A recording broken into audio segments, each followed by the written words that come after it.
Well, hello and welcome to this latest edition of the Tao Manifesting Tarot. Thank you very much for being here. If you're a first timer, long timer, cross watcher, everybody is especially welcome.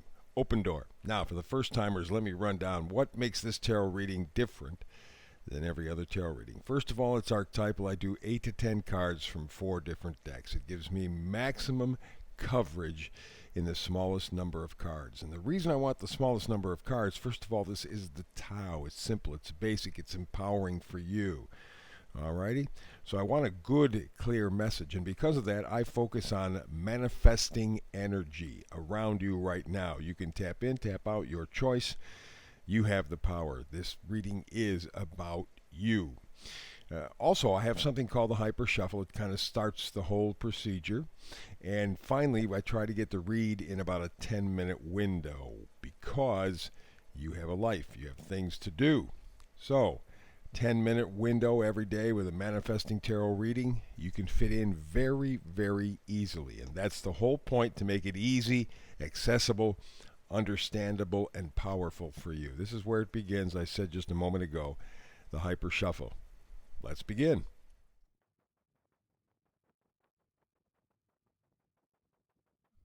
This is today's Manifesting Tarot reading for you. Let's get to the first card from the Oracle deck. How about this is what we call the manifesting energy. This is the focus of the reading, never-ending story. I know it feels that way. But you notice up here there's a 32. Is it? Or is it a 37? 37. There you go. Yeah, 371 means the beginning. The story that you've been living with for at least the past 2 years, if not your entire life, is about to change. You notice the person sitting here on the timer, the sand timer, right? Sands of time and all that kind of stuff. Yeah. It seems like it would never end. You were caught in a rut, just repeating and repeating. Well, that never-ending story is about to shift gears for you in a very good way. Let's find out what the details are. We first begin with the manifesting card of Eight of Swords. Eight of Swords, very much like the Eight of Wands. Moving forward with some piece of news, some new insight. The Knight of Swords come charging in and bringing you this information. Now, it may not be that dramatic. It may be somebody saying something to you and it ignites an idea. It may be you reading or watching some video presentation.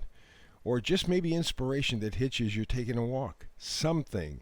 There is something coming in, some thought, some idea that is liberating, that will get you moving forward and put an end to this never-ending story, this kind of circular thing that you've been on for the past at least 2 years, if not longer, spinning around, going nowhere fast. In fact, that Knight of Swords, that inspirational thought, wherever it comes from, is going to get you to think like you've never thought before. Now, truth is that you've been doing some pretty heavy, deep thinking and investigating, if you will, for quite a while. At least the last 6 months or so. You really started to dig deep. So this Hermit energy continues because you see things changing in the world. It was a story that you thought that you would never break free from, and you're seeing little cracks. You're seeing little opportunities for change so that you can put a rest to that never-ending story. So a little bit of inspiration leads to some serious inspiration. It's huge. It's a powerful combination.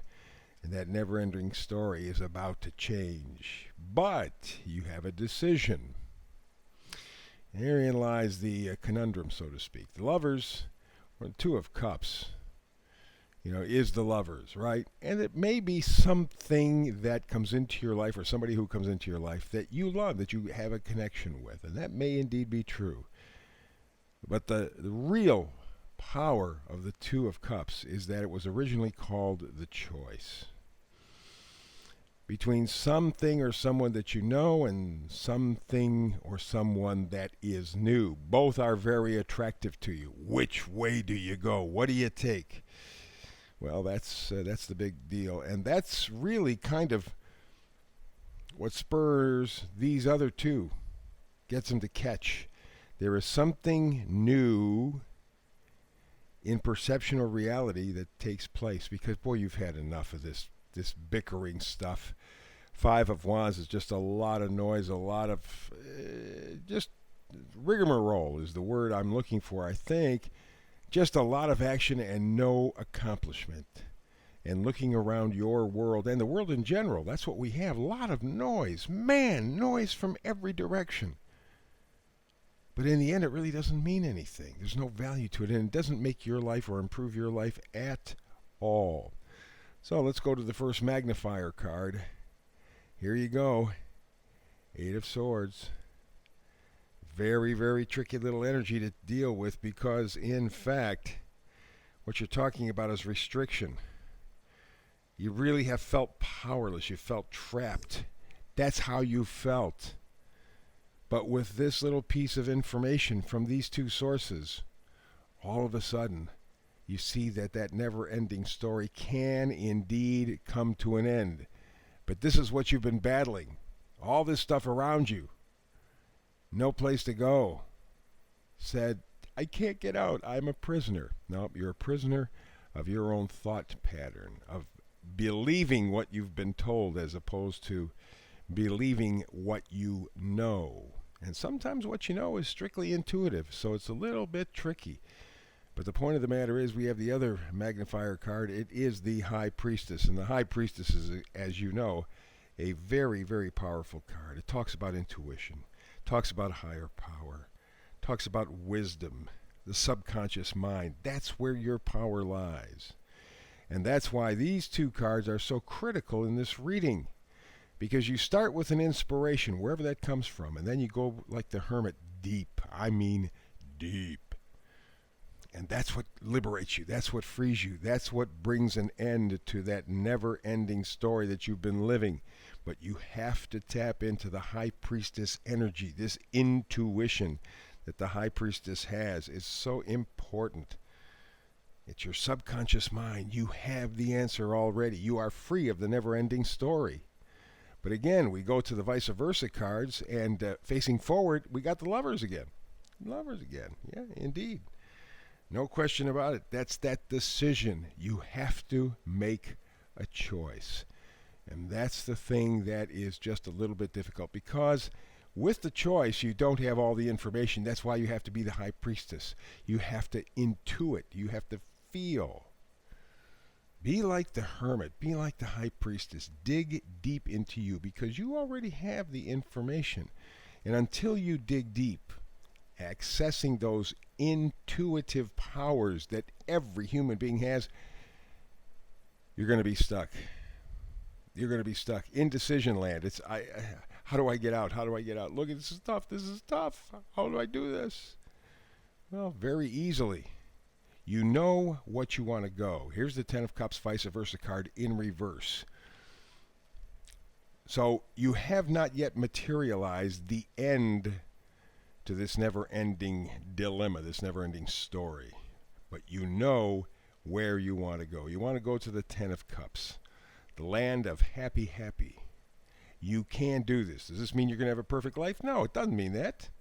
Because life, by definition, is not perfect. It's an ongoing situation. It's sort of a never-ending story. You are evolving. You are growing. But to do that and to break out of this cycle that you find yourself in right now, you have to dig deep. You have to use the hermit energy, the High Priestess energy. Use your intuition. You are more powerful than you ever have given yourself the opportunity to be. This never-ending story can come to an end right now. It doesn't mean it's going to be immediate, but you will be able to see your destination. And in fact, as you see this individual up here on top of this sand timer, Looks like she's deep in thought. Deep in thought. Reaching inside. She knows the answer. She knows the destination. And she even has a pretty good idea how to get there. So do you. This never-ending story can come to an end. You can turn the page. Thumbs up for this reading for sure from the folks at YouTube. Also, share, subscribe. I really need this to be able to build the channel. So I ask you, please click on the like button, subscribe, share if you choose to, and stick with me. We're going to be doing more. I do a brand new read every day, 365 days a year, so I will be here tomorrow. I would love you to be here as well. It makes it more fun. It makes it more purposeful. And it's just the thing that you do with tarot. You share with love. So, between now and the next time you and I have a chance to get together and manifest tarot together, peace and blessings.